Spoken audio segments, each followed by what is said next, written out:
Lover's Lane Lookout. Music and laughter raced the roof at the annual September dance in town. Nina and Simone were having a ball. Dancing and flirting, getting to learn some new steps. The guys were handsome and dressed for dancing. Cheer and good tidings were everywhere. Sam and Brian were out for some fun and had their share of dances already tonight, but they both asked the girls to dance, and the four floated across the floor. They made it look so effortless with their sachets, do-si-dos and promenades across the floor, all of which were amazing. The air was stiff and cool, and the darkness was black as the moon hung low to the earth. Very few people ventured out on these nights if they could help it. The car was cold, but her hand in his was warm. She grinned from ear to ear. The truth was that none gave much thought to what happened next once they were all in the car together. Sam asked, "Is everyone up for parking to check out the stars?" There was a resounding yes from everyone, and he drove to Lover's Lane Lookout. Oddly, they had the entire place to themselves. No other cars were there. Brian thought that was strange, but he didn't say anything. He wanted to see if anything else struck him funny before he said something. Nina had never been around a place like this and loved the moon's glow on the calm water. She was mesmerized as they all spoke at once and could hardly talk with one another. Brian and Simone were fine getting acquainted. After all, it was Lover's Lane Lookout. They began to neck and forgot about the other two in the car. Through the fog-filled windows, Nina could barely see any stars. She opted to get out. Once out, she realized that the stars were much closer and there were no more secrets. She could understand everyone and hear what they didn't want people to know. She knew Simone felt insecure and would do anything to be accepted, including making out with Brian. Nina opened the car door and said, "Simone, you don't have to do this. It is probably best for you if you don't do this. Stop and come walking with me." Almost as if a weight had been lifted, Simone stopped what she was doing and went with Nina. Once they began walking, Nina felt free to relay what she knew about Simone that Simone was unable to tell Nina.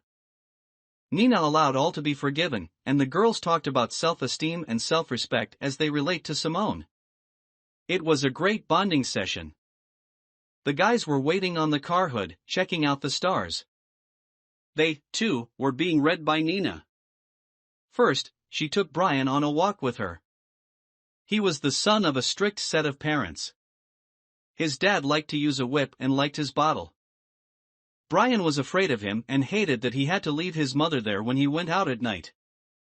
Sam came from a loving family that had no boundaries and no rules. Anything goes with Sam and his family. He was not refined, but he knew many things because his parents had lived worldwide. They had lived in a kibbutz. Once Nina learned all of this information, the friendships were never stronger. The solutions to their problems were challenging, but they stuck together and overcame them. All except Brian's dad. He was the one person they could not change. Nina thought that if she got the chance to see him and spend some time with him, she could reach him, and he would change for the better too.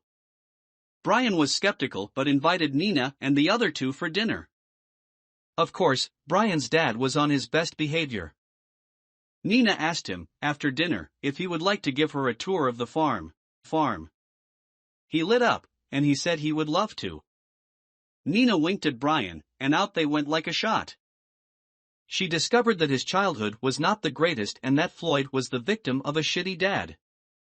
Nina asked him, "Did you enjoy your childhood when you were a kid, Floyd?" No, actually, I hated it. My old man was a jerk. He was mean to my mother and me.